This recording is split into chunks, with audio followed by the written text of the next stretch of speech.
So hello everyone, and thank you for joining us. This is our TA workshop, and we are the Twinkl TA team. So there's myself, there's Kat, Laura, we've also got a digest writer, Hannah. We're a small team of teaching assistants, HLTAs and teachers, and we've been working with Twinkl CPD to bring you twice monthly CPD sessions. So we do quite a lot of free monthly CPD for you. So thank you very much for your time again. And the more you engage with us, the more we can tailor CPD to your needs. So thank you very much for coming. So you can find all of our upcoming CPD sessions. We had a QR code for you, and we'll be sharing all the links to all of those, so you can catch up at any time. So teaching assistants bring a wealth of training, skills and experience, which are hugely valuable transferable skills for many other educational roles.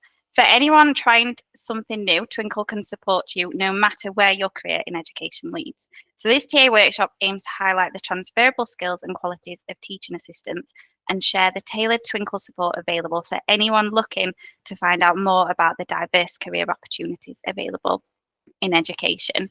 So this short introduction to the career opportunities for teaching assistants will share some information about tutoring, childminding, further education options, HLTA status, and gaining QTS. But it's only for those people who are looking to try something new, because we really value the teaching assistant role as a profession in itself.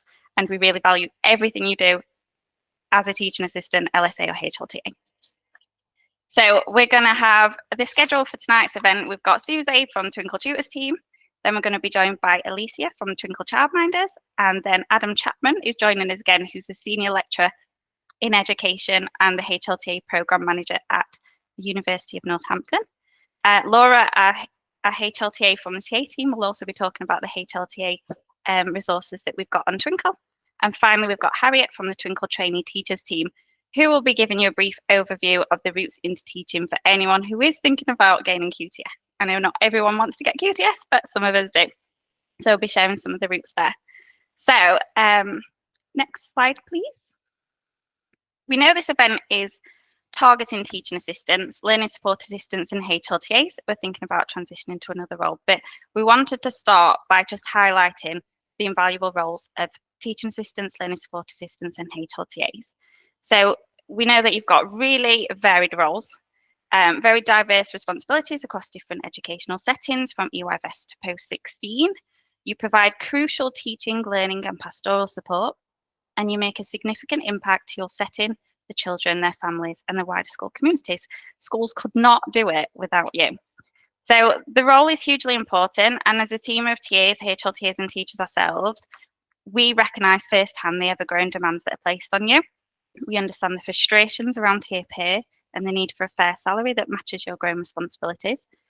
And the TA role, we see the TA role as a vital role that should be valued and respected profession in itself, and not just as a stepping stone into teaching. That's why this event is just for people who that's what you're looking to do. We don't like the idea that anybody might feel like they have to go and do that. So as a quick warm up to get us started, next slide please, Laura. As a quick warm up, we'd like you to share in the chat any of what qualities do you think are the best qualities that teaching assistants bring to their setting. So if you could share it in the chat, see what we get. We've got patience, empathy, dedication. That's a really good one. You've all spending an evening again of your own time doing some CPD. Multitasking, organisation, flexibility, evidence-based practice, happy outlook, brilliant, flexibility, confidence, caring, sense of humour, flexibility, going above and beyond, encouragement, adaptability, compassion, positivity, supportive. There's so many. Relationship building, awareness of send, understanding, problem solving, life experience. Life experience outside of school often come from other sectors. Being an active listener, fun and humour, consistency. Thank you so much. They're brilliant. There's so many. Approachable. That is a really good one. Resourceful, diversity. Amazing. So there's so many qualities. We know that you bring lots of skills, specialisms, training. It's fantastic, the wealth of experience that teaching assistants bring to their setting. And such a range of skills, so EYFS to post 16. So obviously we don't have time to list them all now, but we wanted to make sure that the introduction really made you realise how great your role is and how valuable it is as a profession in itself. Not just about transitioning to other roles, but obviously we are very aware that this time of year, lots of you might be considering moving to other roles, and Twinkl can support you to do that. So next slide, please, Laura. So we've got some lovely resources that share some of the skills, qualities, and these make lovely gifts. So obviously we've not been able to list everything because there's so many qualities that you bring, but if you did want to share it, make a colleague's day, we've got some really nice things there. We've also got a really nice digest article that shares 7 qualities of a great teaching assistant. And in there, it said a lot of those things. It was research-based, that, and it said understanding, caring, kind, flexible, adaptable, proactive, positive, good communicator, patient, and then lots of the other ones that you've already said as well. So all of these qualities you've mentioned are immensely valuable and transferable skills. Wherever your career may take you, whether you continue being a teaching assistant, whether you want to try something new in education or even elsewhere, you've got lots of skills, lots and lots of valuable skills that you can take with you. So I think I'm perfectly on time. So that's enough from us. We just wanted to make you aware that we really value teaching assistants. So thank you for everything that you do. So I'm going to hand you over to Susie, who is from the Twinkl Tutors team, and she's going to talk to you about why TAs can make great tutors. So if you're considering transitioning to a tutoring role, or maybe you're thinking about doing that as well as your current role, then Susie can tell you more. So over to Susie. Oh, thank you so much, Emma. All right, well, hi everybody. It's lovely to have you all here. So my name is Susie and I'm the segment assistant at Twinkl Private Tutors and have been tutoring for the past 5 years now. Prior to this, I was a primary school tutor, and it was actually a TA who came to me and said, oh, could you help my son, with a bit of maths and a bit of English? And it just blossomed from there. So it's been a part of my life ever since.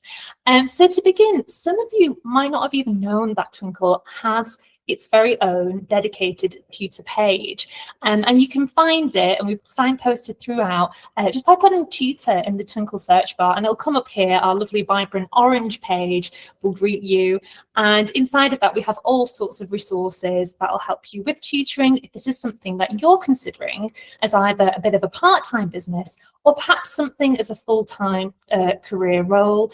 Inside of it, we also have all the finer points when it comes about thinking on the business, the finances, setting it up, and all the checklists and guides that will help you along the way. You can trust in Twinkl that we've thought about those things and we've got it all there for you.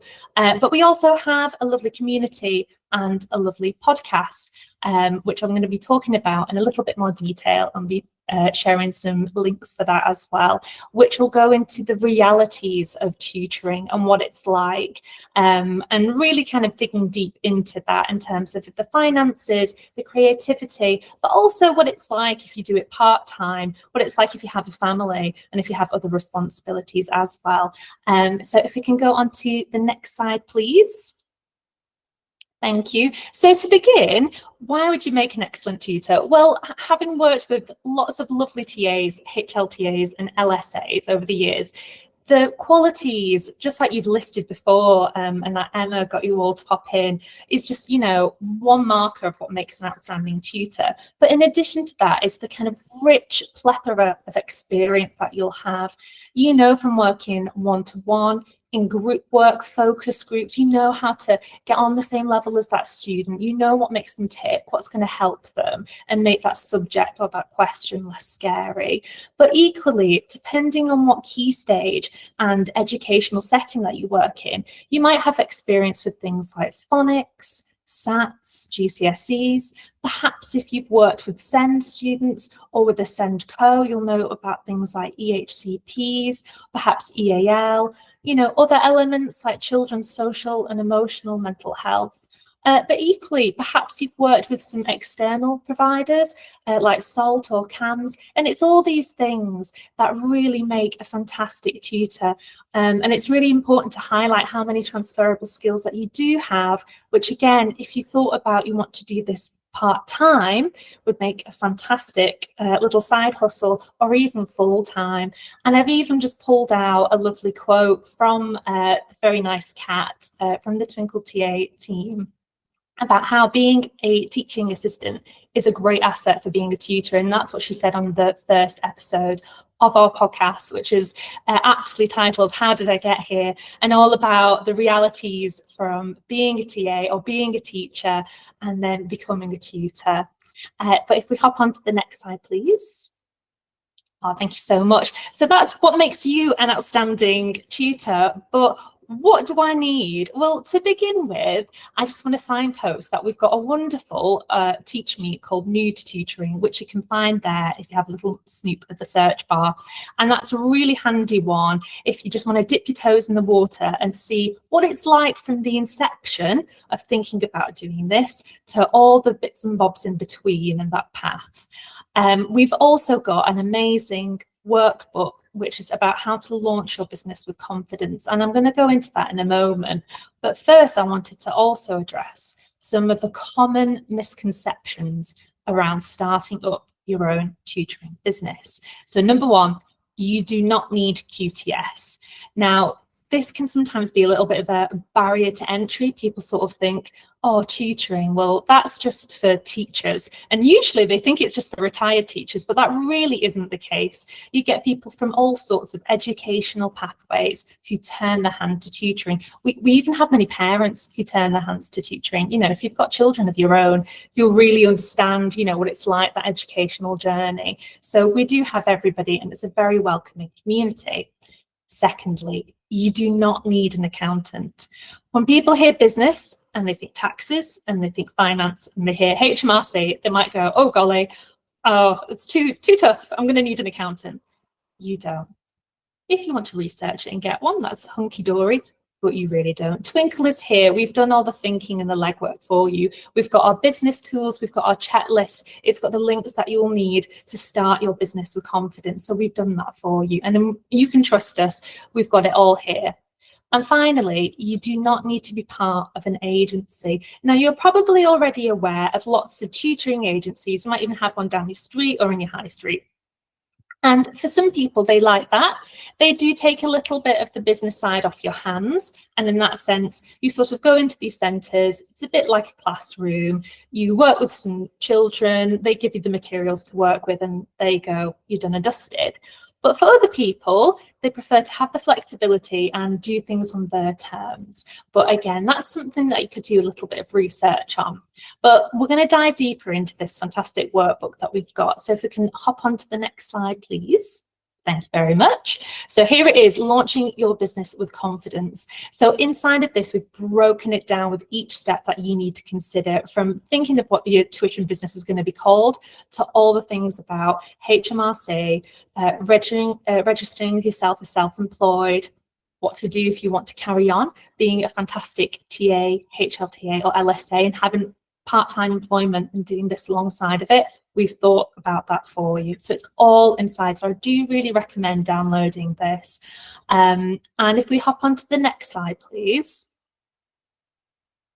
This is that fantastic checklist, which will really become your guide, your bread and butter that will support you through. And I have to say, I think sometimes people can get a little bit put off when they hear about tutoring and they think, well, you know, will I have the time? Can I actually do all of this?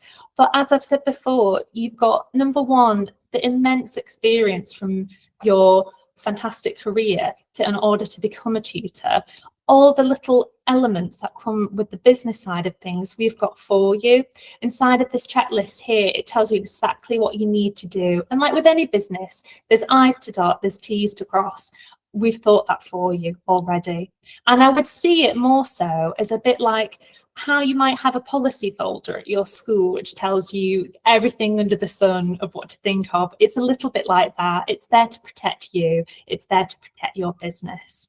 Secondly, if you're someone who's interested and wants to know a little bit more, I would really recommend having a little look on social media pages. And we've put the links and we've put the names here, and we're just Twinkl Tutors, and we've got a Facebook group, an Instagram and a YouTube channel. With our community, this is a great place where you can ask a question. You can make an account and hop on, or you can ask it anonymously. I would really recommend this because you'll have new tutors to those who've been doing it for so many years.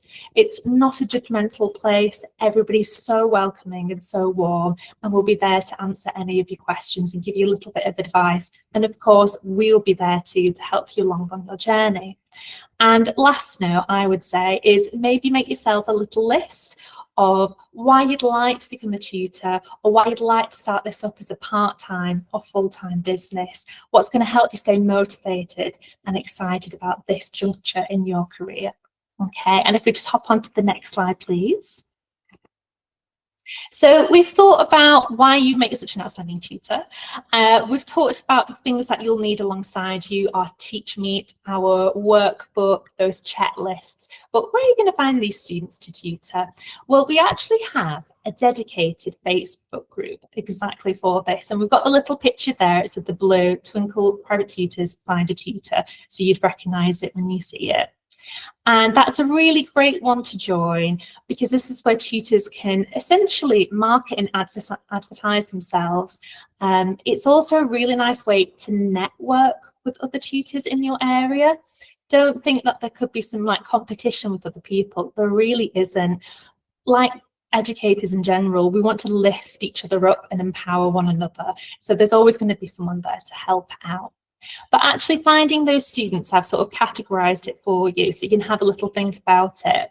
Let's say if you are a part-time TA, HLTA or LSA, and perhaps you want to fill up the rest of your time with tutoring, then we've got students who are either home educated, and that's a really big, lovely community. There are lots of home educated families who are looking for a tutor to teach their children. That could either be face-to-face, within your home, their home, or even online. You've also got students who are HLTAs, which is children who've been excluded outside of mainstream education. So for these students, if you're somebody who's perhaps got a SEND background, that could really lend itself to working with these students, who will really benefit from that holistic one-on-one approach, which many of you will have such an amazing wealth of experience in. The students who take their functional skills, which is effectively a different set of papers to your GCSEs, and they'll need revision and support there, or ESL students, which is English as a second language. But don't be put off by that. Often people think, oh, I'm going to have to teach like English to someone else. It's effectively just modelling good English to students, for instance, over in Hong Kong, and you do a little bit of literacy and numeracy. So that's another one too. But let's say you're full-time and you want to do tutoring after the school hours, where you've got your sort of classic post-primary, post-high school students who want a little bit of help with, you know, the maths, the English and everything else in between. But when it comes to advertising, you could advertise in schools, leaflets and community groups, things like that. And setting up social media accounts is a really good one, and getting your name out there as well. But if we hop on to the next slide, please. So we've talked about our students, but where can I tutor? So I mentioned briefly then about tutoring face-to-face or online. This is something to really consider if you're thinking about doing it part-time or full-time.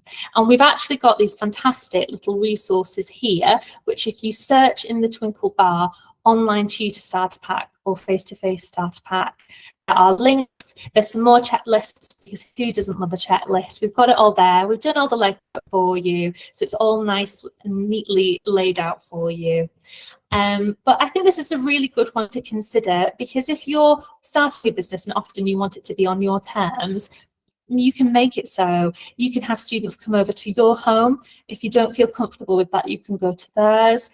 Equally, you could find you could work in a library, museums, community halls, Some schools actually, if they're interested in a little bit of a partnership, might say you can work there as well, or there might be some sort of tuition and learning centres in your local area that'll allow you to work there. But it's a really good one to consider as part of your business and what works well for you. But if we hop on to the next page, please.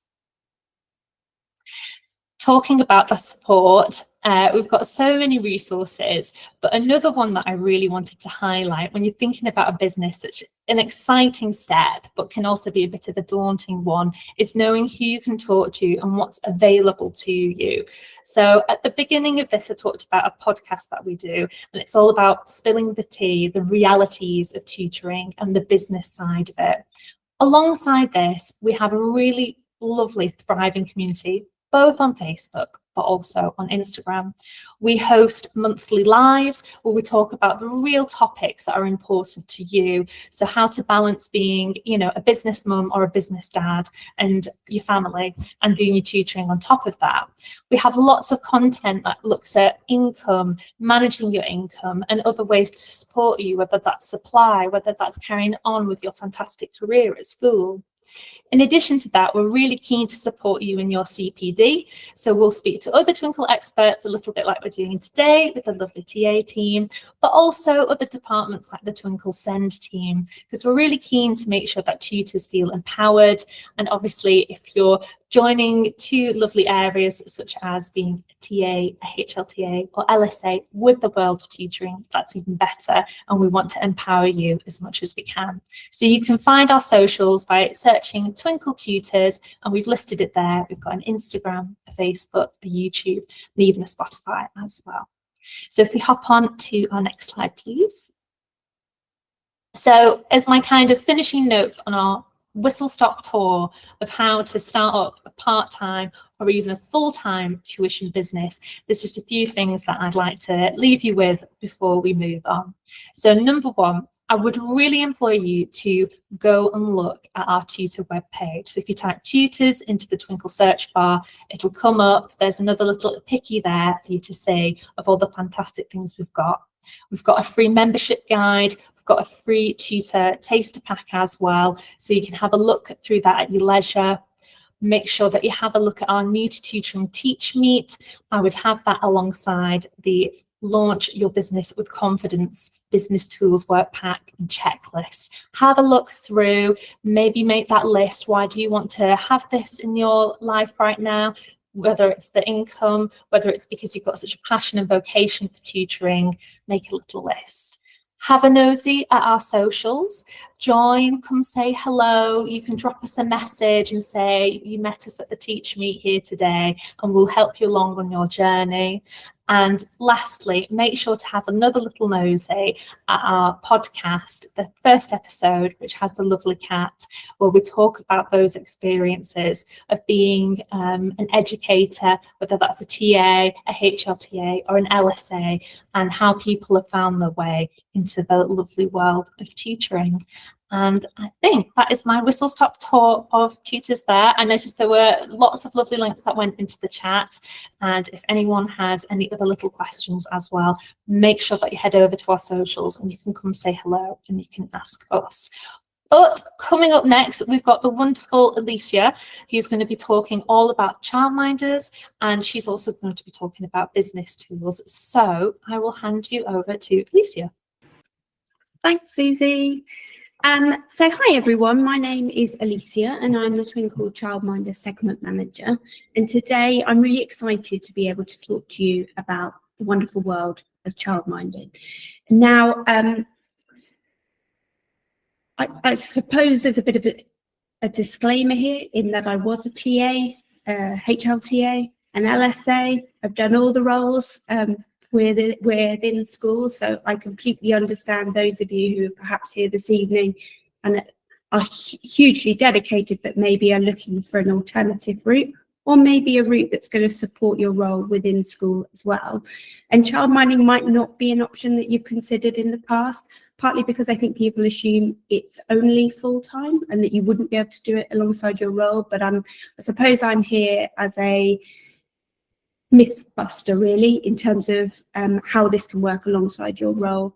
So I have walked in your shoes. I do know what it's like in school. All those lovely qualities I saw each and every day with all my lovely colleagues that I worked with.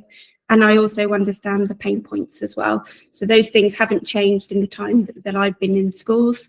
And I think, if anything, they've only been exasperated, and TAs, LSAs, HLTAs are having to step in even more than they have in the past. So when you think of childminding, I think some people will think of childminding as somebody who looks after a few younger children, maybe alongside their own children. And I just want to kind of say that childminding can work for you, whether or not you want to go into that career full-time or maybe part-time as well. So I began my career as an LSA, then I moved into a TA role, and then I became a forest school leader. So I was covering classes as well for PPA. So, and then I eventually became a class teacher. So I followed the trainee route, which you'll hear a little bit more about later on. And then I transitioned into childminding. Now, I didn't do this at the best time. I started just as COVID struck, and I was setting up my own business. So it wasn't ideal. However, we've kind of persevered. So my role within childminding actually changed quite a lot, in that I started during COVID. I then started my role at Twinkl, and I managed to combine the two. So I suppose I'm testament to how you can work full-time and also part-time. So if you're thinking, how did that work part-time? Well, I only catered for the before and after school children. So I worked my full-time role, kind of more of a 9 till 2:30, and then I worked a bit later on in the evening, and I had all the wraparound care either side of my school day, I suppose. And I found that a lovely, lovely mix. So maybe that's something that could work for you.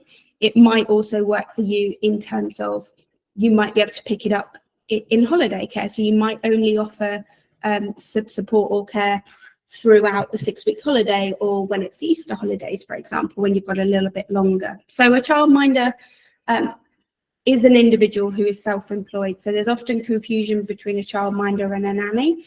The difference is that a childminder is self-employed, whereas a nanny is usually employed by the family.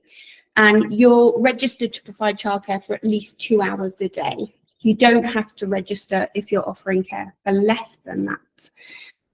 So let me just go to a few of my notes. So apologies, because I'm looking left to right.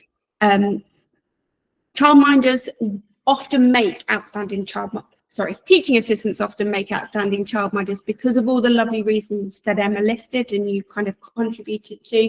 We know that you're flexible and organised and patient and understanding, and all those lovely qualities, which are key to becoming a childminder. After all, you will be working every day with the children, but you're also familiar with the regulations both in childcare and education already. So you already have a really deep and rich understanding of what that career is.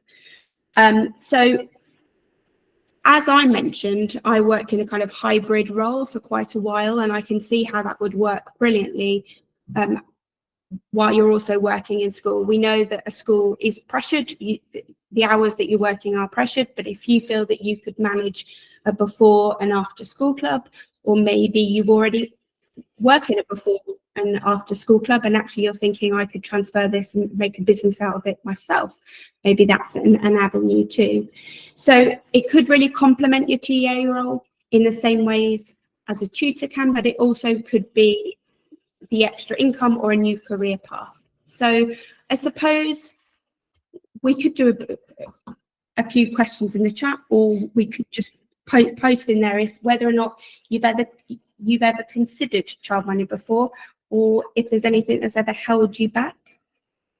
Maybe you might want to write anything in the chat. I think there are many misconceptions. I've got some in my next slide.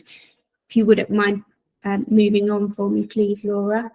So lots of people kind of mentioned that they wouldn't look into childminding because maybe they have animals, or their house is too small, or maybe they don't own their own home. And these are all valid reasons, but they're not an obstacle. They might be a bit of a hurdle that you might need to overcome, and you might need to look into them a little bit more. But there are many here that there are no obstacles to. So, for example, here it says it's too expensive to set up a business. I've heard this lots of times, and like Susie mentioned, we have many of the tools that you would need to start up. And actually, with the government drive at the moment, there are startup grants available, which are fantastic, because if you're starting up with Ofsted, there's £600 available as a startup fee.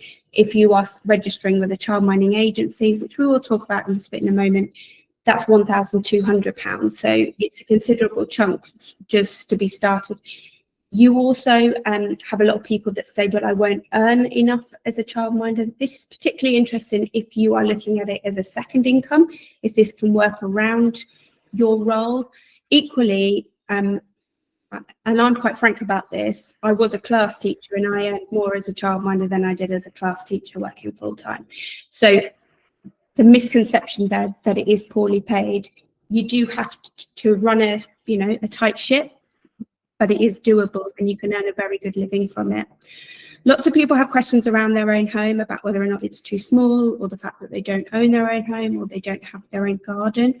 All of these can be a bit of a barrier. You might have a few obstacles that you have to overcome. For example, you might have to ask your landlord's permission, or your ratios might be a little bit lower if your house is smaller, if your floor space is lower.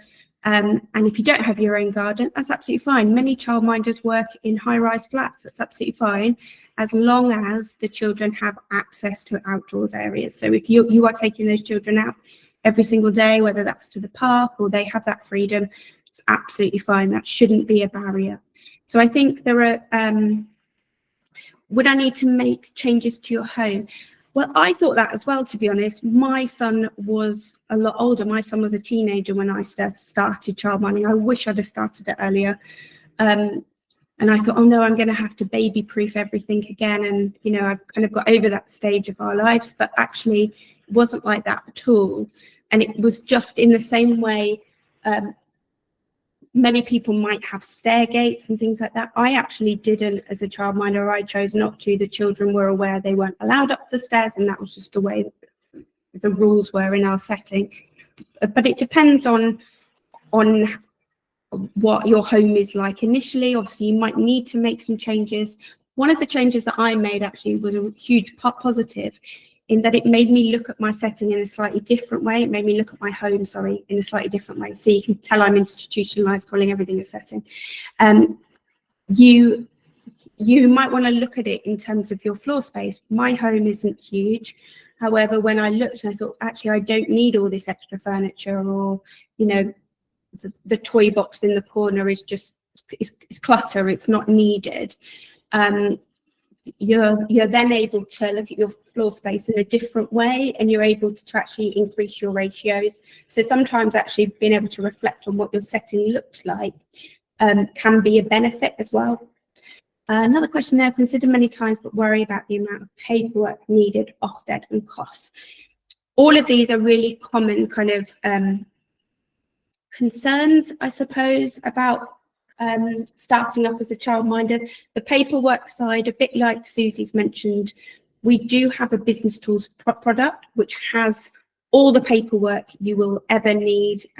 Susie's team and my team, we set it up together, so it's bespoke for tutors and childminders. There are other educators now that are getting on board with the product, but the majority of the resources are catered around tutors and childminders.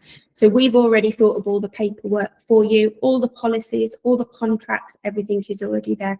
I'll explain about those a little bit more as well. And yeah, the Ofsted costs and ongoing costs. Most of the costs will be, when you start up, they will be covered by that startup grant. So that's quite reassuring now. That wasn't there when I started, but having an extra 600 or 1,200 if you're joining an agency is really, really helpful. And you'll be surprised by how little you actually need in terms of resources. Many of the resources that I used frequently were free resources. So whether or not I looked on, free marketplace and things like that, or whether or not they were free resources and that we were using conkers and, things that are in your natural environment, which cost absolutely nothing, which are fantastic. So the costs, you can keep them minimal. And we do have all that information in blogs, which I'll explain a little bit further on, so you've got all the detailed information. Next slide, please, Laura. So the benefits. Now, lots of people perhaps will focus on the negatives. I think when you're starting out, there's always a reason why you shouldn't do something. There's always a reason why you think, oh no, whether it's imposter syndrome or maybe the paperwork might put you off, or the cost. But I think the benefits for me were huge. I hadn't realized how much I needed it in my life at that point, and how much working in schools had been having an impact on my life, but I managed to work the two together. So obviously I was a forest school leader, so the fact that the world is your office and there's no constraints was hugely appealing to me.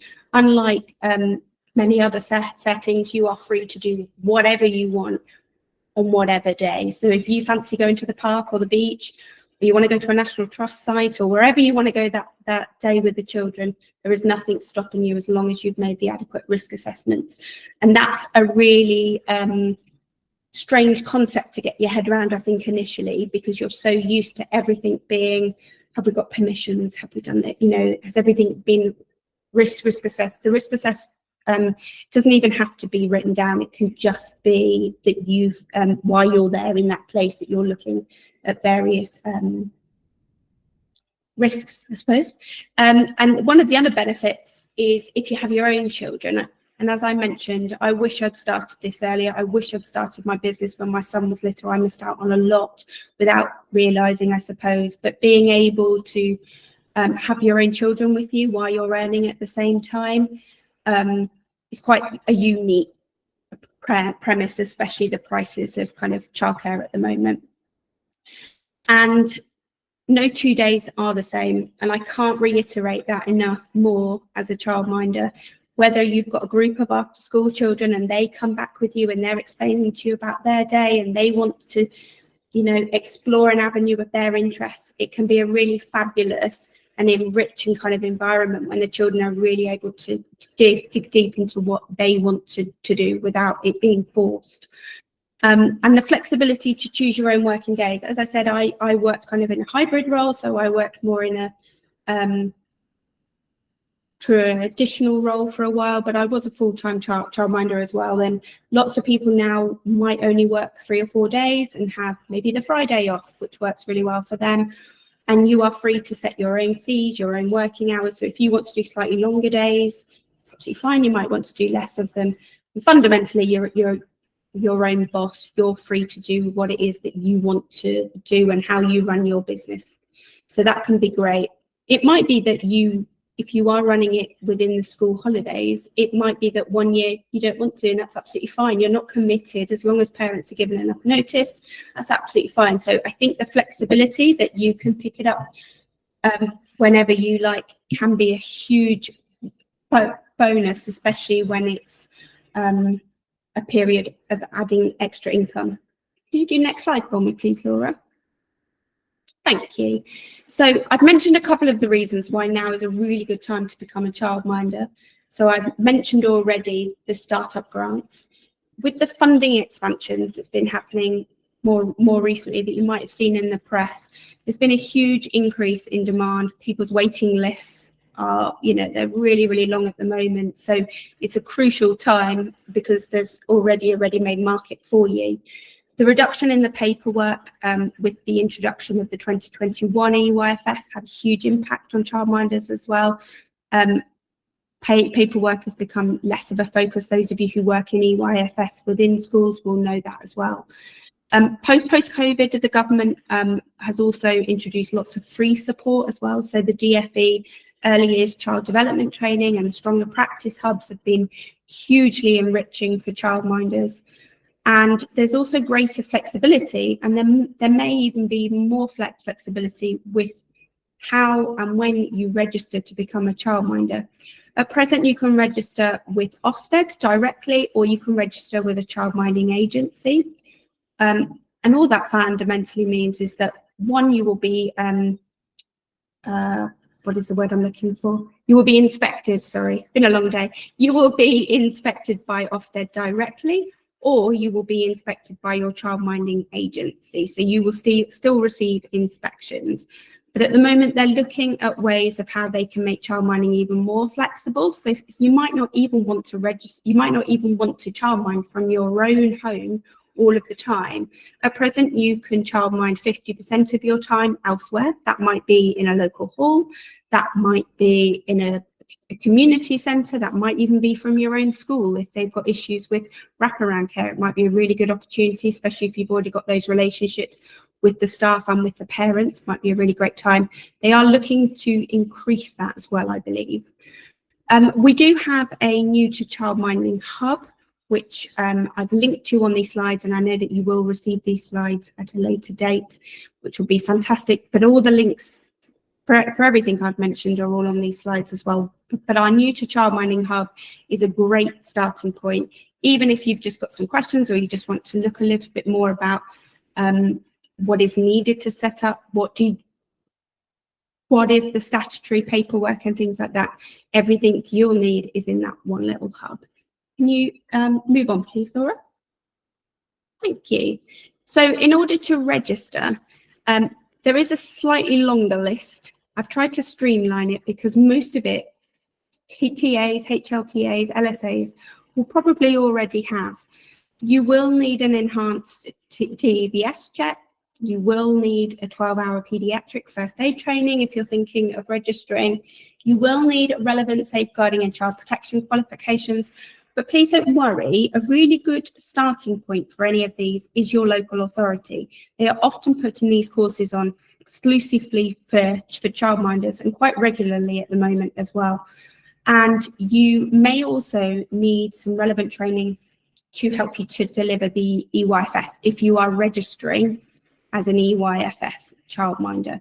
If you already work within an EYFS setting or you have experience, you might not need that training. As long as you can explain your understanding of the EYFS, you might be okay.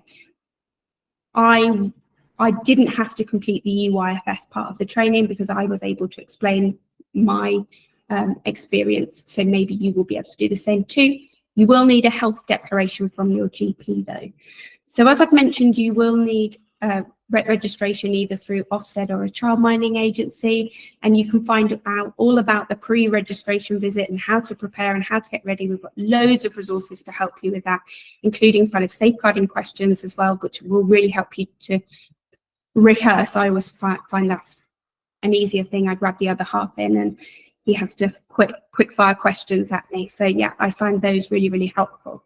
Next slide, please. Now, Susie mentioned our business tools, and as I've said, we started them together, the tutors and the childminder team. So they are actually split up into 4 areas. So you have tax and finance resources, starting your own business, policies and procedures, and business tips. And you can click on any of those icons there once you receive the slides, and you'll be taken directly to those areas. We know what it's like to start your own business. It can feel daunting. Sometimes the language that they're using, you haven't got a clue what that means. Sometimes it does feel like jargon, but don't worry, we've explained it all into kind of user-friendly guides as well, information sheets to support you with every step. Please don't be daunted, however, when you have a look at our page, because there is masses on there. It's everything you could possibly need to support you behind the scenes. You do not need all of it. And I think we have it there because we get lots of requests from people who are after specific policies. I know that we mentioned in the past about misconceptions about people having animals. For example, we have pet policies. We have procedures that will help you with that. We have fire safety, safeguarding, everything you could ever want. We have it already on that page. And if it's missing something you would like, please just send us a message and we'll get that made for you. So everything from contracts to tax spreadsheets, we've got it all. And as Susie said about hiring an accountant, if you want to go down that route, absolutely you can, but there's really no need. Even with our spreadsheets, we even have special formulas hidden within them, so they work it out for you. So as long as you input the information, they are so easy, and I wish I had them, which is why we made them. We made them because we wanted them ourselves. So they are really, really helpful. Next slide, please. So coming to an end, really, I suppose, I just wanted to kind of highlight how small our childminding team is, but also how experienced we are. So as I've mentioned a few times, I have been a childminder, I have worked in schools, I know what it's like, as has Kathy, who is our Twinkl Childminder segment assistant. She's on annual leave, so she's a bit sad. She wanted to be here, but she also has worked in schools and is an experienced childminder. So we're on hand on our socials all the time to help you. If you've got questions, we're more than happy to answer you, and we're more than happy to signpost you to kind of resources. It doesn't just have to be Twinkl resources. It might be that you're interested in knowing a little bit more about HMRC and how to register. We'll guide you through all of that. Simply reach out to us on all of our socials. We have an Instagram, we have a Facebook group, we have a Facebook page.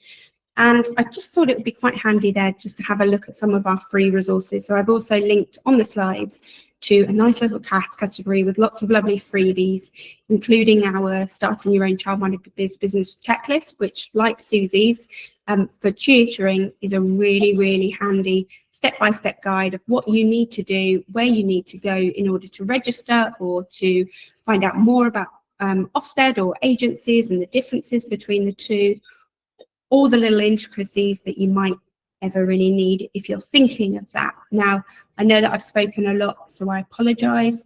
There's lots and lots of speaking. There's so much information. I could talk probably for about an hour and 20 minutes just on how to become a childminder. So apologies if I've run over. Emma, I've got no idea on timings. You know what I'm like, so apologies. I do talk a lot. And I will hand you over to Adam, if Adam is here. Is Adam here? Are you there, Adam? I am here indeed. Oh, fabulous. So here's Adam, and Adam's going to talk to you about HLTA program. And I've actually met Adam, which very rarely happens at Twinkl, and I've met Adam in real life. So I've actually shook hands with him and everything, which is just so rare when you live in such a virtual land. Yeah, yes. So strange. And then we're both real. Excellent. Lovely. Thanks ever so much. Thank you, Alicia. Thank you for having me this evening. So first of all, thank you all so much for showing such commitment, for being here not long after your May half term. I hope you're all rested, and I hope you're all ready to attack the next 7 and a bit weeks. I think my colleague who is a teacher said he's got 7 weeks and a day or something like that. He had a training day today, so I think it wasn't too bad. But yes, I hope you're all well rested, and thank you so much for spending your time with us and with me this evening. It's lovely to be with you. So for those of you that don't, well, you don't know me, but hopefully by the time we get to the end of my section, you will do. So my name is Adam Chapman. I'm a senior lecturer in education at the University of Northampton, smack bang in the East Midlands. I'm not sure whether any of you are geographically in that region, and I'm the project manager for our HLTA programme, and we cover the East Midlands all the way from Northampton until Lincoln, covering into Buckinghamshire, Bedfordshire, those kind of areas as well. So we are wide reaching and have been involved in the pilot of HLTA all the way back in 2003, 2004.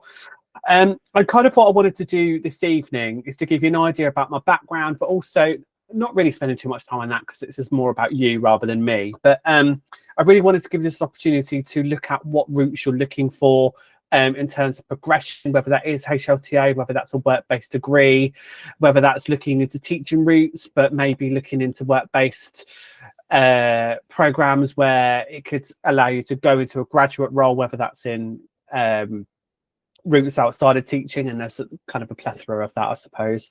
But there'll be opportunities for you to ask questions, and my contact details are there if you wanted to take them down, and I'm happy to answer any questions that you might have.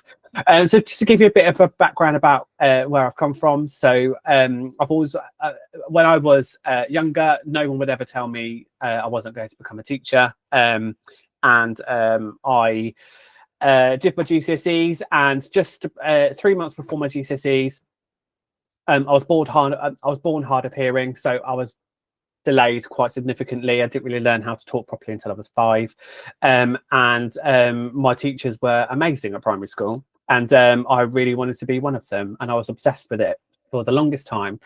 And I did my GCSEs and I was I went through a dyslexia assessment, came through as I was very dyslexic, and which is quite ironic considering the job I've got now. And I always wanted to go into teaching, but I didn't have the grades to get them, so I had to resit my GCSEs. I got what I could at that time, and I did my 2-week work experience back when schools did them properly. I know some schools do them, but not so much nowadays. I did it in a primary school, and I absolutely fell in love with it for 2 weeks. I absolutely fell in love with the culture, the people, the routine, the children. Just fell in love with it, and I really found my niche working with young people with special educational needs and really complex behavioural needs. So I've worked with families into my adult life, if you like. So I didn't do A-levels. I did my level 3 early years educator, and I went into schools, and I was the person who was given the children who had really complex learning needs, worked with families, and they demonstrated really complex needs to the point where it was really difficult to integrate them in the education system. And then did some unqualified teacher teaching, and then I did my degree, and I decided I didn't want to be a teacher, but I still wanted to be involved in primary education. I spent some time working in schools and working with families, and then I went into further education, and someone said, "Hey Adam, do you fancy teaching 3 hours a week on a foundation degree?" And I said, "Yeah, go on then. It'll be all right, a bit more money than what I was on at the time."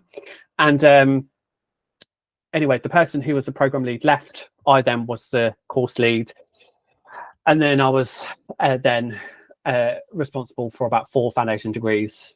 Fast forward 4 years time, and I'm here at the university. So it's worked out quite well in the grand scheme of things. But I want to talk about you now and what options are for you. So can we go into HLTA, please, into the next slide, if possible? HLTA was put forward from the old TDA, for those of you who remember that, in 2003, and the University of Northampton was involved in the pilot way back when the University of Northampton was coming off of its college status back in the day. And from October 2012, we were awarded the High National Assessment Partnership route into HLTA. So we are one of 3 nationally recognised providers for HLTA. So there's us in the East Midlands. We have Strictly Education, which is based in Southampton and London, those kind of routes, and we have HLTA North, which is, as you can imagine, up north, kind of, and they have their much more interest in that sense than the one you're hearing at the moment. So we have worked quite collegiately for the past 12 years. I entered this role in January 2022. After being at the university in a different department, and I've been involved in it ever since. And it's really great to see that our nationally recognised status awarding powers are still upheld even in 2024. So next slide, please. So really, and anyone who is, I'm not sure about the audience today about who is a HLTA and who isn't, but it is a nationally respected status, and it continues to be so. In a period of governmental reform and a period of uncertainty, but the kind of stereotype that we try to attack with my students is TAs are not there just to do the printing or do the laminating. They are doing much more than that, and they're providing transformative learning opportunities to children. But HLTAs go above that, and they're taking more responsibility for the teaching and learning opportunities that children will engage with. But also they are there to complement that of the teacher, but also look at complementing the learning needs of the children that we have got in our classrooms in 2024. So really respected status, and it continues to be, even from an Ofsted perspective, your governors, your managers, etc. So really is important that that is recognised. Next slide, please. So generally speaking, for any kind of HLTA programme, you're looking at some general entry requirements being, it's essential you have an English and Maths qualification at level 2. There's a plethora of different alternatives if you don't have GCSE, such as functional skills, key skills, etc. But most providers will offer a entry test, which is a very short Maths and English test that is pass or fail, and that will then be seen as a entry into HLTA, but not as an equivalent of a level 2 qualification. And that's just there because mainly so you're able to meet one of the standards, which is standard 11 of the 33 HLTA standards, but also so like many people of a certain age, certificates tend to go in a black hole after a while, and it becomes impossible for people to find certificates. Awarding bodies have since gone defunct over time, so providing people with the opportunity to do an entry test at a very small fee. I think at the university we do one test for £25 and then two for £40, but that's if you have one or both English and Maths GCSEs missing at the time. Further to that, if we go into the next slide, what you need is evidence of whole class teaching of up to a year without the teacher present. So you would need to have and within your application, you should be able to show that you're able to teach whole classes, because a number of the standards ask you to teach whole classes. And as a HLTA, you will be expected to do so. So as I alluded to, the 33 standards that are that have been part of HLTA since its inception are split up into three areas. Professional attributes, so being able to demonstrate your ability to communicate effectively, work in a collaborative manner. Knowledge and understanding, so having an understanding about what your role is, how effective you are, being able to understand and implement the requirements of the same code of practice, etc. And then the professional skills a kind of element asks you to consider how you deploy the work of a member of staff, risk assessing the environment, advancing learning in whole class teaching scenarios, etc. So the process and the preparation that I'll go to in a minute will enable you to really identify those aspects. So next slide, please. So the assessment process, so when we say assessment, everyone starts panicking. So my job is to alleviate that panic. So you will have, so as part of the process, so this is what we do. So I just want to kind of emphasize this. Not all providers will do the same thing. I'm just going to give you an example about what we do. But there are 8 written tasks that you have to complete. A lot of it is around your practice. So whether that's small group, one-to-one or whole class teaching scenarios, that is evidence as a result of the 33 standards, and you'll talk about those. You'll then submit 64 pieces of documentary evidence, which will then complement the tasks that you write.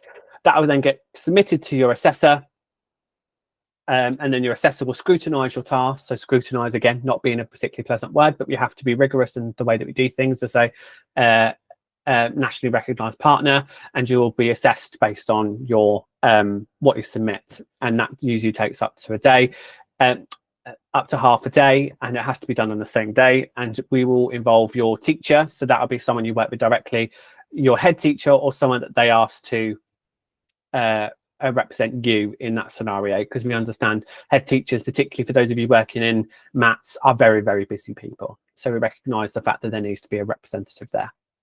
Next slide, please. So what we do at the University of Northampton is that we used to do things face-to-face, but we have 6 online 2.5-hour preparation sessions. You have to attend all of them in order to be put forward for assessment. So over 2 weeks, you'll do 4 sessions, which will then prepare you for the written element and the nuances of the standards. And then over about 4 or 5 weeks later, we say, right, you need to start writing up things now, please, if you don't mind. And then you will do sessions 5 and 6, and then we will then say, and I've literally been preparing HLTAs today, and their final session is on Wednesday. They'll then put together their evidence 4 weeks later after the final session. We scrutinise what has been submitted. They'll get put forward to the assessor, and then because of this time of year, they're likely to be assessed in the new academic year, because getting any kind of colleague in a school in July is near on impossible. So September tends to be much more straightforward with that. So the online assessment itself is 4 meetings. So it's 2 meetings with yourself, 1 with a close colleague, usually your class teacher, and your head teacher or a senior representative. Usually takes about 3 hours overall. If it's done online, we allow for online issues, etc. It sounds really easy when I say this, but as you can imagine, you get to walk through the process and you're able to make some informed decisions about how to best represent your practice within your HLTA claims. Next slide, please. And what some people look for and ask me is, okay, Adam, so if I do the preparation sessions, how much time do I need to spend on this? So what I generally say as a rule of thumb is that you need to find around 2 to 4 hours a week to undertake task completion, gathering evidence, asking and begging your admin staff to give you documents that you can put into your portfolio. Usually what I say is if you want something, just say yes as much as you can. And that will then help you from there.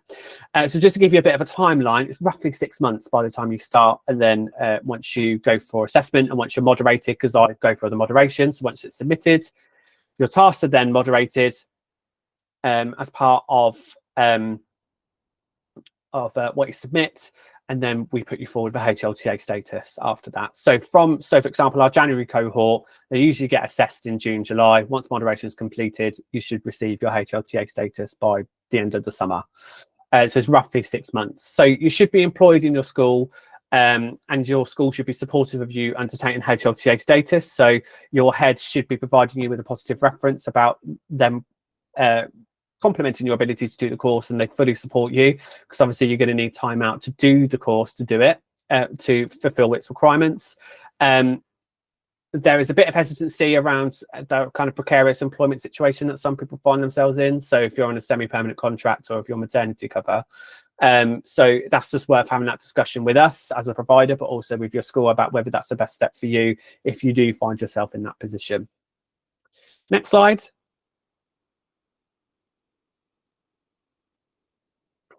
So the reasons to undertake a HLTA status. So HLTA in itself is not a qualification as such, it is a status, as you might know. So again, that's probably my fault for probably in the midst of the marking hell that I'm currently experiencing. But that's, yes, a HLTA status. So a number of our candidates talk about how it develops their self-esteem. It empowers them to think that they are effective. They've got a nationally recognised professional status that will allow them to go into different professional development opportunities. It allows them to go into different roles within their school. Once they demonstrate they can balance, so that time management aspect of being able to balance their time and also go into different opportunities within their school, develop their area of expertise, and also they can contribute what they've achieved through HLTA into a foundation degree, which I'm going to talk to momentarily. So if you go into the next slide, please. So the progression routes for our HLTAs are kind of team leaders, behaviour and attendance specialists, forest school leaders, which I think Alicia has been involved with, extended school coordinators, being involved in PPA to support school teachers. Really is an invaluable opportunity for you to really extend your professional development opportunity and really recognise that all the things you do when you take for granted, you do it, and it's time to put pen to paper and demonstrate how effective you are. And that's really difficult for people in your position, because you are a team and you like to talk about we and how we are amazing. This is about how amazing you are, and a lot of my job tends to be chipping at people to say, no, what you're saying there is that you're demonstrating how effective you are. Don't be afraid to say it. It doesn't make you arrogant. All right, so that's the sort of stuff we end up going through. Next slide, please. Okay, so indicative information for charges. So at the moment, we charge £800 for both assessment and preparation. That's due to go up to £850 in September. So usually the school sponsors their candidate to go through the process. Other providers will charge between £400 and £500 for the assessment, but the preparation fee can be charged separately. So obviously there's the 6 preparation sessions, so that's the preparation element, and obviously the assessment aspect is different. If you have found, and this is what a lot of people in this, so when I did the HLTA TeachMeet last year, a lot of people who attended were saying, well, I found this course is irrelevant. A lot of people will see the course that they find is equivalent, and it's much cheaper, and I understand the cost of living issues we're experiencing at the moment must be quite difficult for you, but hopefully your workplace is supportive enough of you to help you go through this, as they should be. But the two-pronged answer to this is a status is a status, and you'll have the status forever once you do the proper HLTA status route that we offer at the university. If you then do an equivalent program that offers HLTA, it's up to your school, particularly in maths, whether they use you or not, because they can make up the rules. Before maths, it was very much black and white. It was you have the status or not. So if you're thinking about HLTA, talk to your school first about what you want to do, whether you want the status or not, or whether you're going to do a program that gives you higher level teacher assistant program, maybe. There's usually a level 4, level 5 diploma. I know Cash as awarding body sometimes offers that. But that's a conversation you need to have, because having the status is much more respected nationally in terms of you being able to negotiate different opportunities for you. I'm very conscious I have 3 minutes left, so I'm going to speed through the next couple of minutes if that's okay. So on to the next slide, please. So if you want to find out more, so the University of Northampton has our updated cohort plans for September. So we are recruiting for September. We put them on the website today. So if you want to go to the university's website, the link is there for you. There's some links here about HNAP, so our partners in the north and the south. And there's a really good TES article about becoming a HLTA that would be relevant for you if you want to go into that. I want to go into the foundation degree a little bit, only because we have some really exciting news about that might be of interest for you in the East Midlands if you are in that region. And we've got our Twitter, and it's not Twitter anymore anyway. It's not Twitter anymore, is it? It's X, sorry. X, so we've got HLTA and FDLT UON, so Foundation Degree in Learning and Teaching, and we're also on Instagram. So can I just go into the poster a little bit, please, because I just want to go into that first. Thank you. So hopefully you'll get access to this at the end, but I thought this would be quite useful for you to look at. So we have the we have HLTA and that I've gone through quite extensively. We also have 2 new foundation degrees for those of you looking to do work-based programs. So both foundation degrees that we offer at the University of Northampton are day release. So that means you'll be with us for a day and then you'll go back to work. And we have one around teaching and learning, and a brand new one that is around special educational needs and disability, where you'll go into modules that are specific to the SEN code of practice and the requirements of those. You'll be taught by specialists who are experts in autism, cognition, etc. And I don't teach on that pathway. I'm in the learning and teaching element, but again, we all have backgrounds we can lean into. But these work-based programs is a next step, a real good next step for those of you in support staff roles looking to go into graduate positions.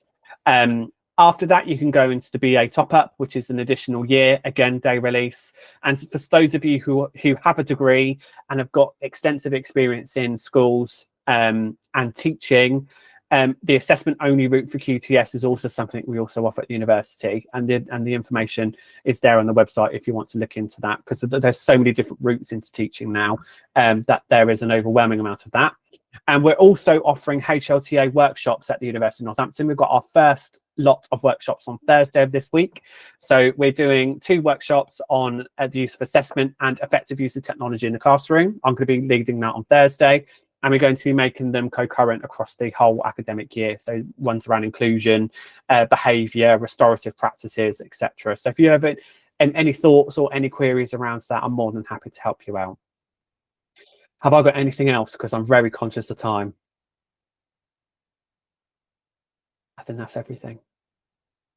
Bang on 20 minutes. I'm really happy with that. Sorry if I spoke really fast, ladies and gentlemen. I'm so conscious about the amount of information that is out there around work-based opportunities for you, but I'm more than happy to provide any advice and guidance around any work-based options you might have. My email address is on the slides if you have any. And I'm going to stay. I think I'm going to linger around in case you have any questions towards the end that I can answer directly. Or if we don't, we can address them via email potentially. But thank you very much for your time. And thank you for listening to my dulcet tones on this very gloomy Tuesday evening. And I hope that was useful for you. Thanks very much.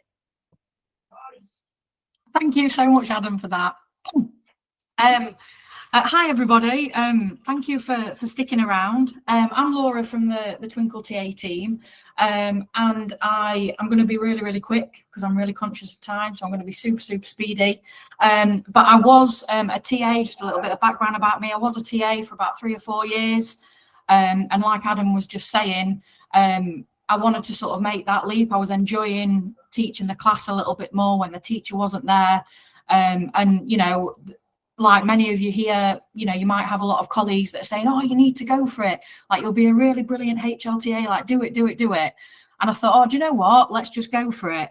And I decided to take that leap, and I got my HLTA status in 2014. I just sat here thinking about it, and that's nearly 10 years ago. And I got it from from Northampton University. And then I did go on to do a foundation degree in education and learning. But my role now, I'm the TA segment assistant, and mainly my role is creating specific HLTA resources. So I just want to sort of show you very, very quickly what we've got and how to find them. So to find the HLTA resources, if you are signed in on the Twinkl website as a teaching assistant, you will have a little bar that runs across the top that says teaching assistants. If you click on that, you will find the HLTA resources. And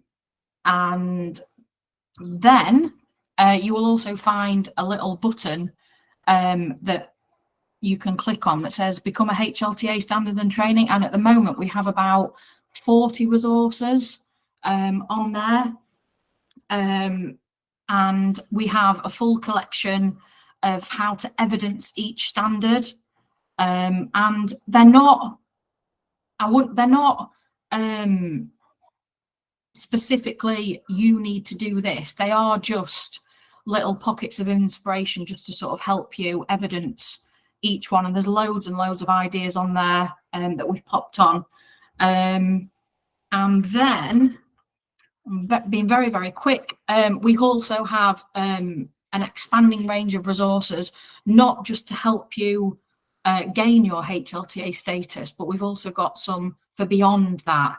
But we've got specifically for gaining your status, we've got the HLTA planning walkthrough, which sort of is a space, you know, when you're sat writing out your lesson plans, just a space for you to write down everything that you're thinking about that you could use as evidence in your portfolio. We've also got the HLTA prepare a lesson that you can see on the slide, where you can use a bit of photo evidence. Obviously you can't use pictures of the children, but you know, you could share pictures of your setups or whatever. And then we've also got a resource specifically for your area of expertise, which links to standard 17. And then we've also got the CPD session that Adam did last year that sort of goes on to talking about the HLTA status in a little bit more depth.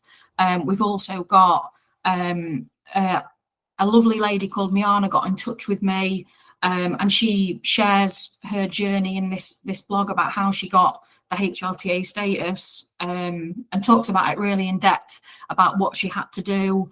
Again, you know, it's not a one size fits all. That was just her experience.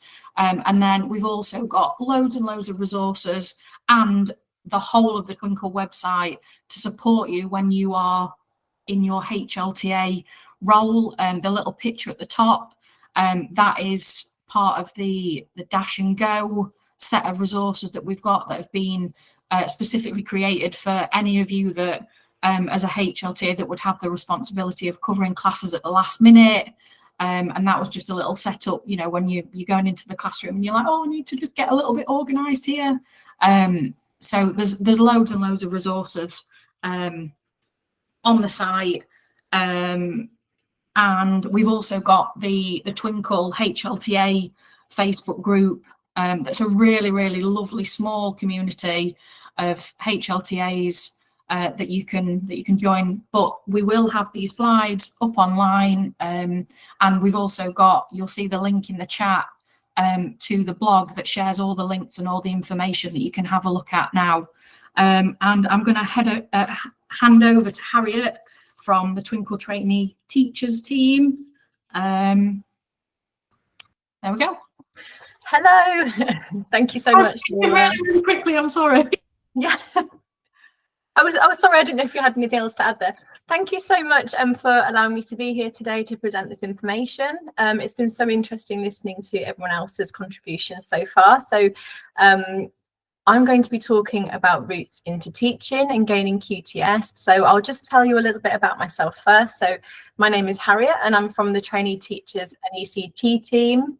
I'm here to speak about routes into teaching and gaining QTS. So our goal in the Trainee Teachers and ECT team is to help you go into the classroom feeling confident, and we provide the support, advice and guidance you need to make a flying start in your teaching career.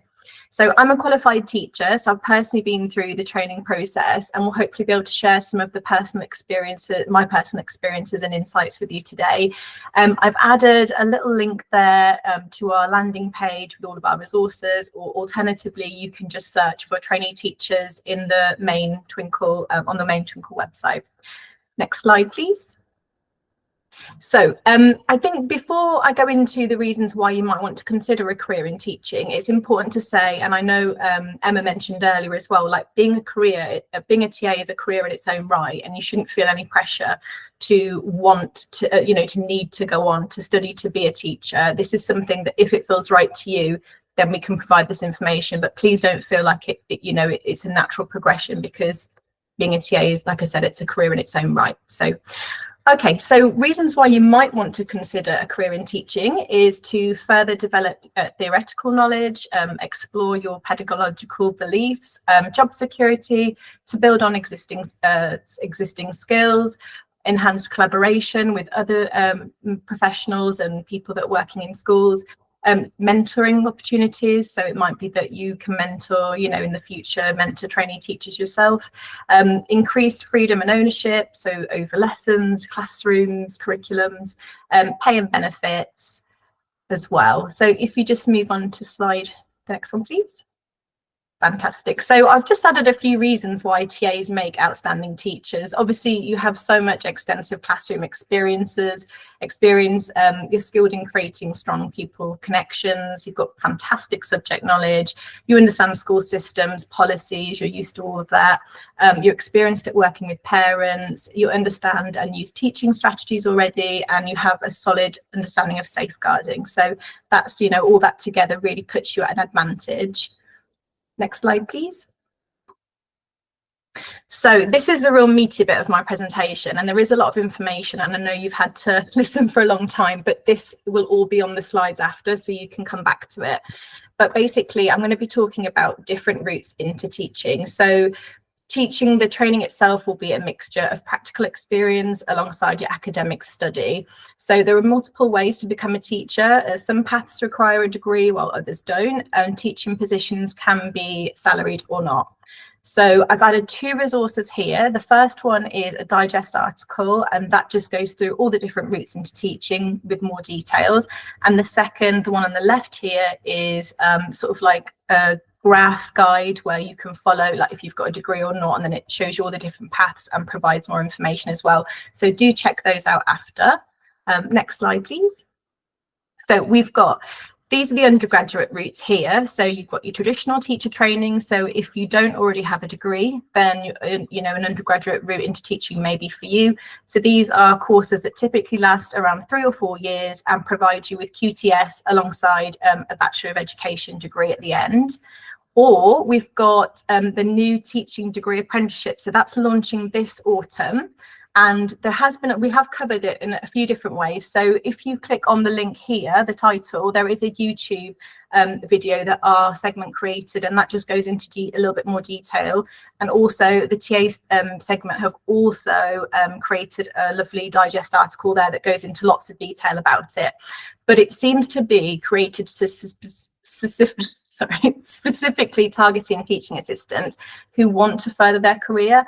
So it's a 4-year program, and it will be available for both primary and secondary teaching, and it's a work-based route to attaining a degree and qualified teacher status. So again, like I said, those two resources are there for you to have a look at more detail after. Next slide, please. So also we've got the postgraduate routes into teaching. So if you've already got a degree, then you might choose one of those. So one of them would be to study for a PGCE or a PGDE. So these are a 1-year course that's university led, and then at the end you have your postgraduate and also your QTS, so you can go and start your ECT years. Or also the school-based routes into teaching. So on a school direct course, you'll have a particular school as your base, but you'll do placement in other placements to get experience in different settings. Most school direct routes have partnerships with certain universities, so you'll attend lectures there and complete coursework in order to get the theoretical side of things, as well as your placements as your day-to-day job. Some school direct routes are salaried, which means you can earn while you train, but that is just a case of having a look for them and seeing what's out there. There is some out there, but there's not as many, I don't think. So yeah. Next slide, please.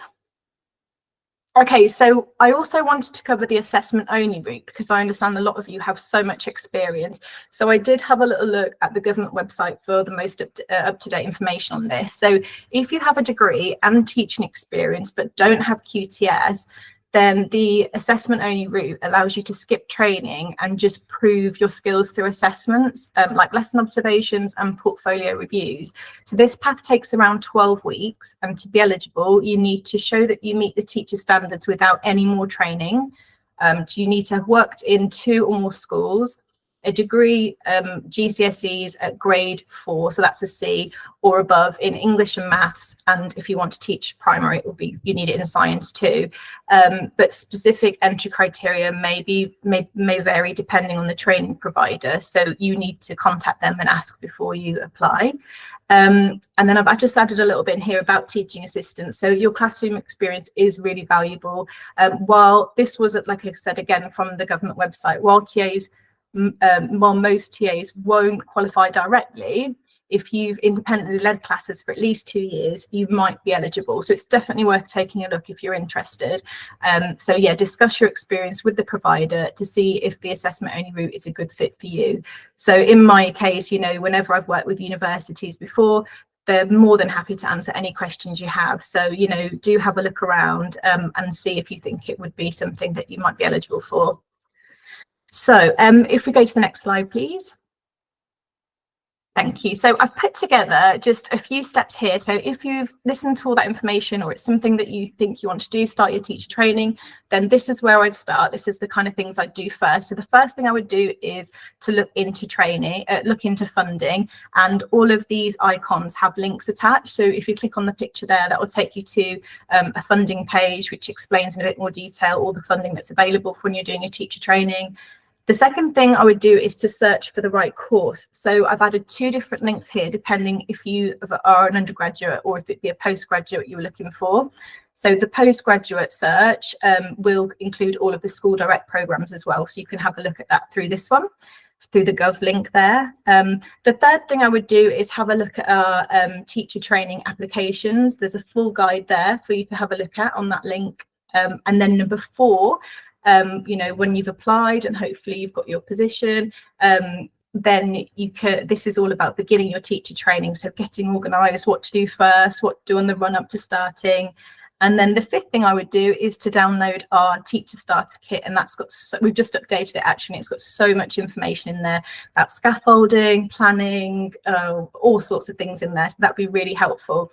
And like I said, if you just click on all of the images there, it takes you to the links directly. So hopefully you can have a little look at that if you'd like to. Next slide. So how can we support you? If you do decide to do your teacher training, then we have got so much support and advice out there for you. I've just put along the top here, you can see I've linked 3 different resources, and these are really our 3 key main resources when you first sort of start exploring ours. So our membership guide is just all the information we think you'll find the most useful. It explains a lot of things. Then we've got a free welcome pack, and that just contains some essentials to get you started. And then our 3rd resource I've put here, the teacher toolkit, is it's really a guide of how to use, amend and adapt resources that are on our website. So, and then at the bottom, we've got our own digest. So you can read all about the latest education news, advice, and ideas on there. And then we've got a blog, which is full advice to help you through each stage of your teacher training and induction. We've also got TeachMeet events like this one. So these are sort of informal CPD events, and you can sort of get mutual support from peers. We have those on starting your teacher training. We do starting your ECT induction. We did one on AI. So it's worth having a look there to see what's going on. So you can click that link and it will take you to all of the ones that we've got upcoming. And then we've also got our own podcast. So Simeon and Ashley from the team sort of discuss everything trainee, teacher and ECT related. So all of the episodes are on there. You can have a little look at that. And then the next slide, please. I'm just going to have a sip of water. Thank you. So these are all the different campaigns that we run as well throughout the year. So we have personal statement support. So you can send in your personal statement to us, and we'll read through that and give you some advice and some feedback. And that's really useful, you know, before submitting it. And that can be for when you're applying for a job. So your personal statement that you need to submit on your application form. We also do mock interviews. So if you're preparing to apply for your first teacher training, your first ECT job, your first teaching position, then we did mock interviews recently, and we are actually hosting some at the moment as well. So you can just come along. It will just be with the team. So like I said, we've all been where you are. We're all qualified teachers, so you can you know, sit there, we can ask questions, and then maybe we could talk after about how we might have answered questions. And then also we have themed support weeks throughout the year. So these might be for, like I said, job hunting events, there might be ECT events, and it's just basically during that week we'll just give you so much information about that theme, about that topic, through podcasts, blogs, digest, articles, all that sort of thing. So that's all there for you as well. And sorry, hopefully this will be my last slide if you just move on. Sorry. Thank you. Yeah, or if you've got any questions or you want to reach out to any of us, please do. These are all our different social media channels. Again, I've linked them all here with the icons. So we've actually got groups on Facebook, one for trainee teachers and one for ECTs. And then we've got pages for both. We've got Instagram, YouTube. We regularly put CPD short videos up there. We've got LinkedIn, TikTok, and X as well. So all of the links are, like I said, if you just click on the icons, the links will take you there. Thank you so much for listening. I appreciate it's a lot of information to take in, but hopefully it has been helpful. And please do reach out if you have any questions. I'm just going to hand you back now to the TA team. Thank you for listening.